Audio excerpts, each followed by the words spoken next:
Doctor अनुराग मेहरोत्रा, जाने माने cardiologist, इस वक्त हमारे साथ जुड़ चुके हैं। डॉक्टर मेहरोत्रा, बहुत बहुत स्वागत है आपका। सर, मांडविया साहब ने ये कोई प्रेस कॉन्फ्रेंस करके कोई फॉर्मल अनाउंसमेंट नहीं किया है, लेकिन जब से उनका ये स्टेटमेंट आया है बहुत सारे सवाल मन में आ रहे हैं। आईसीएमआर की अगर ये स्टडी है तो इसका मेरे ख्याल है कि कोई गाइडलाइन वगैरह आनी चाहिए, उस पर मैं बाद में आऊँगा। लेकिन फिलहाल जो मंत्री जी कह रहे हैं कि गंभीर रूप से जितने लोग कोरोना से बीमार थे उनको ज़्यादा एक्सरसाइज नहीं करनी, तेज़ दौड़ नहीं लगानी है, एग्जर्शन वाले काम नहीं करने, इससे आप कितना सहमत हैं सर? नमस्कार।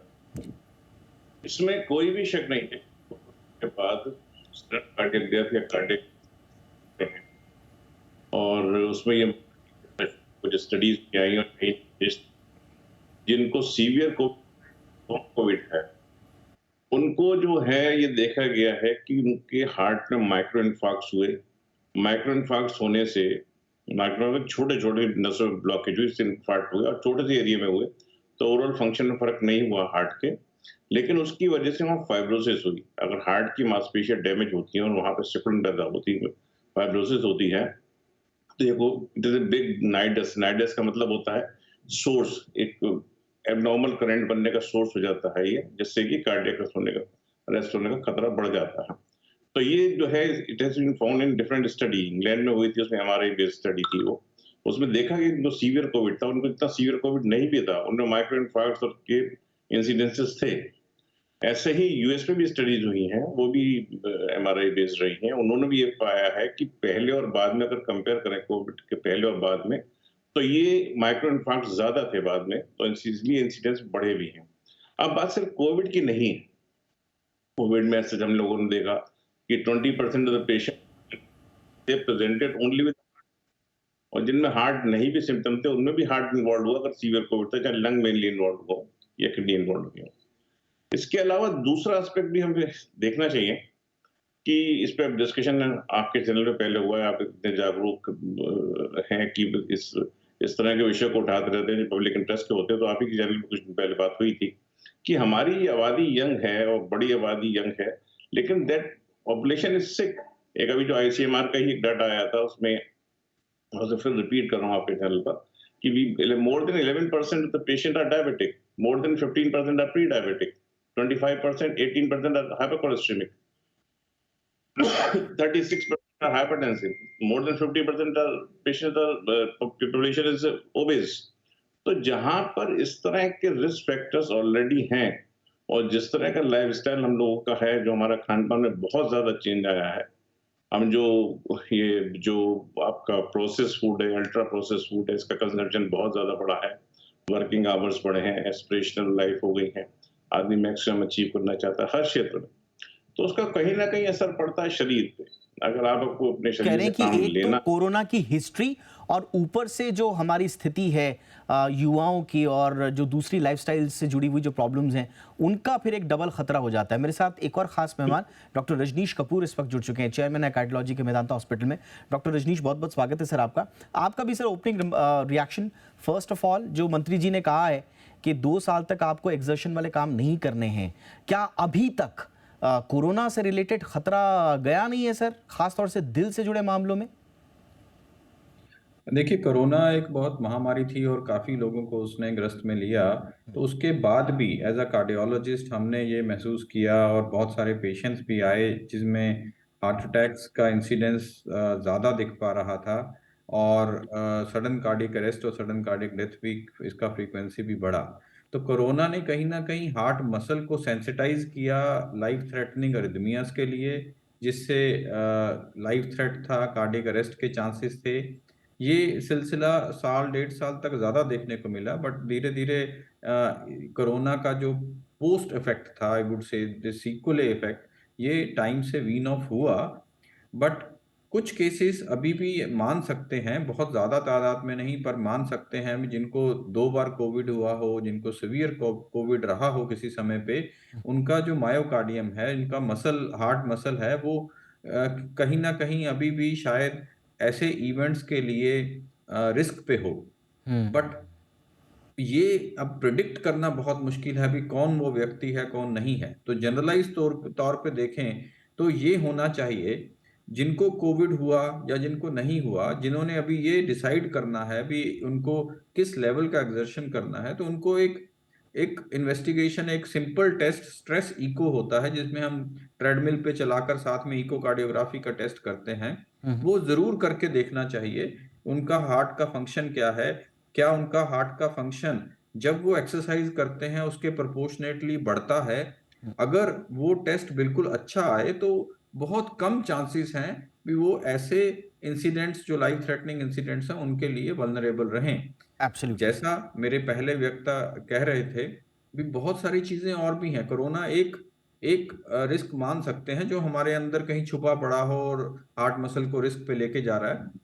बट जब उसके साथ चीज़ें और जुड़ती हैं, ओबेसिटी जुड़ता है, हाइपर कोलेस्ट्रोलीमिया, हाई कोलेस्ट्रॉल जुड़ता है, स्मोकिंग जुड़ता है, स्ट्रेस जुड़ता है। Hmm. Stress is a very big factor. तो वो उसको उसका जो मल्टीपल इफ़ेक्ट है लाइफ थ्रेटनिंग इवेंट्स के लिए, वो बहुत एम्प्लीफाई हो जाता है और तब जाकर एक मिलियू बनता है जिसमें ये एकदम से ठीक सर। ऐसे इवेंट्स ज़्यादा होते हैं, all sudden right sir. Cardiac death या sudden all right cardiac sir. Arrest के। ऑल राइट तो सर, आप जी, आप पूर्ण दोनों में मेरे साथ बने रहिए सर। मैं एक छोटे से ब्रेक के लिए रुक रहा हूँ, फौरन हाजिर होते हैं। ब्रेक के उस पार मैं थोड़ा सा गाइडलाइंस पे ज़रूर बात करूंगा, क्योंकि मंत्री जी की तरफ से ये एक एडवाइजरी आई है और उन्होंने आईसीएमआर की रिपोर्ट का हवाला भी दिया है, लेकिन आईसीएमआर की रिपोर्ट जहां तक मुझे लग रहा है वो आई नहीं है। पिछले कुछ टाइम पहले वो ज़रूर कह रहे थे कि वो रिपोर्ट आ रही है, हम लोग उस पर काम कर रहे हैं, बट वो रिपोर्ट क्या अगर बन चुकी है तो फिर सार्वजनिक हो, और सार्वजनिक अगर हो तो फिर क्या गाइडलाइंस के रूप में आनी चाहिए, जैसा डॉक्टर साहब कह रहे हैं, क्या उसको हम आधिकारिक चोला दे सकते हैं, एक जामा दे सकते हैं? डॉक्टर अनुराग, मैं आपसे समझना चाहूँगा सर, ये सारे जितने इंसिडेंसेस हो रहे हैं, हम देख रहे हैं कि नाचते नाचते लोग अचानक से कोलैप्स कर जा रहे हैं, दौड़ते दौड़ते ट्रेडमिल पर दौड़ते दौड़ते एक्सरसाइज करते करते, ये इस वक्त, क्योंकि अब फेस्टिव सीजन अभी भी चल रहा है और ये न्यू ईयर तक चलता रहेगा, तो ये सेलिब्रेशन का माहौल अभी बंद नहीं होने वाला है। क्या हमें वाकई में, और ख़ास तौर से तब जब हमारा एक्सरसाइज का कोई रिकॉर्ड नहीं है, कोई हिस्ट्री नहीं है, अचानक हम लोग डांस शुरू कर देते हैं, सेलिब्रेशन मोड में आ जाते हैं, क्या ये नहीं करना है? क्या सतर्क रहना है? क्या अपनी हिस्ट्री देखनी है? बिल्कुल ही बंद कर देना है? क्या सलाह देंगे सर? रिस्क असेसमेंट इम्पोर्टेंट, कि कौन आदमी को कितना प्रॉब्लम को होने का।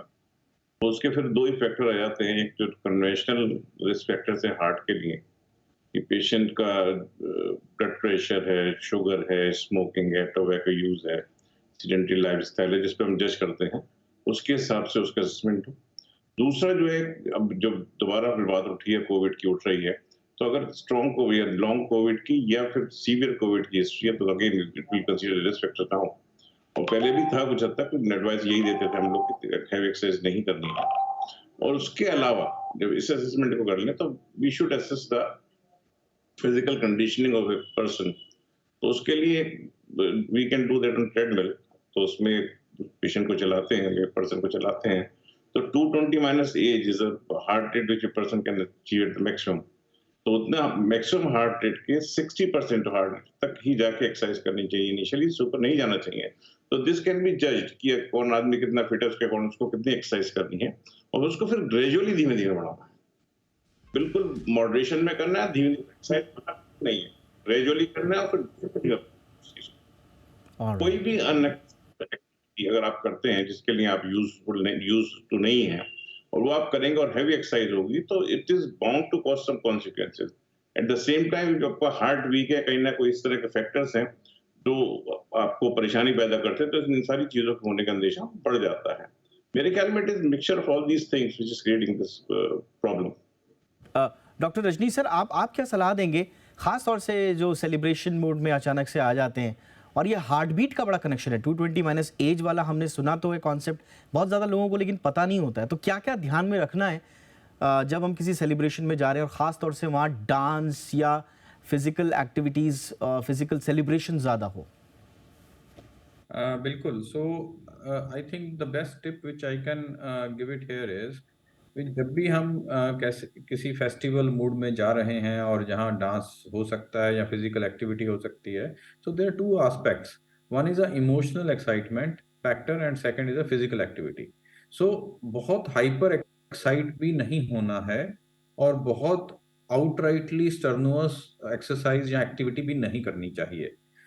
हमें फेस्टिवल्स को एंजॉय करना है। I am not at all saying भी हम घर बैठ जाएं कुछ एंजॉय ना करें, ऐसा नहीं है, बट मॉडरेशन में होना चाहिए सब चीज। हमें जाकर अगर फिजिकल एक्टिविटी या डांस भी करना है, we have to be careful that we are stretching ourselves to a certain limit, उसके बियॉन्ड नहीं जा रहे हैं हम। थोड़ा डांस किया फिर रेस्ट किया, and if at all at any point किसी को कुछ डिस्कम्फर्ट लगे, चेस्ट हैवीनेस लगे या आउट ऑफ प्रोपोर्शन ब्रेथलेसनेस लगता है, तो बहुत ज़रूरी है उसको वहीं बैठना और अपने नज़दीकी वालों को ये बताना। So this itself can salvage many lives, और बचा सकते हैं अगर वो उसको अंडर प्ले नहीं करें।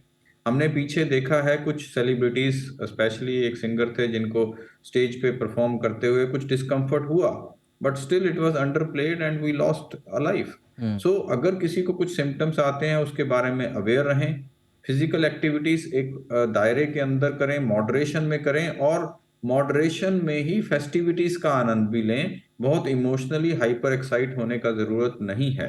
Absolutely. और दूसरा, अपने आप को टाइमली चेकअप्स कराना बहुत जरूरी है। विंटर्स आर सेटिंग इन।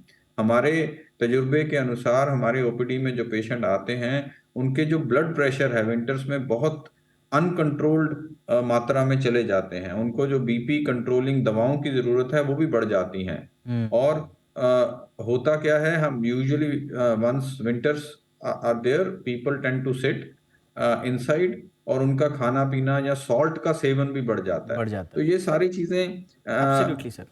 इस चीज को ट्रिगर करती हैं, मुझे हार्ट लगता है कि डिजीज को, हार्ट अटैक्स को, ये सडन सारे कार्डियक। डॉट्स जो है ना आप सबको कनेक्ट करने होंगे।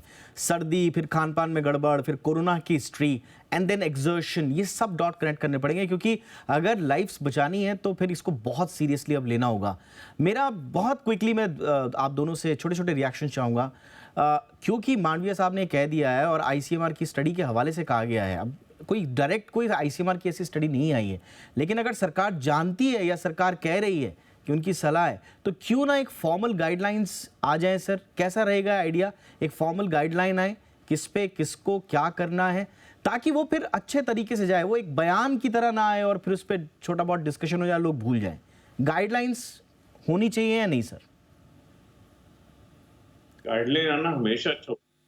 इस तरह की एक्टिविटी और गाइडलाइन जो होती है साइंटिफिक सोसाइटीज इशू करती हैं, गवर्नमेंट ऑफ इंडिया को नहीं करना है उस चीज को। दूसरा इशू ये है कि एक जो हमारा प्रिवेंटिव एस्पेक्ट है, 80% of the cardiac disease are preventable, और prevention is not very difficult, लेकिन हम सब जानते भी उसके बारे में।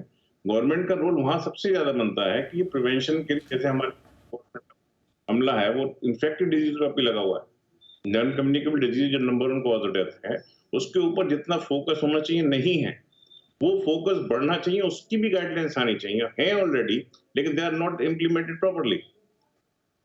जो गाइडलाइंस ऑलरेडी हैं उनको इंप्लीमेंट करें, फोकस शिफ्ट करें और ज़्यादा दायरा बढ़ाया जाए। डॉक्टर रजनीश, गाइडलाइंस पर आपकी राय?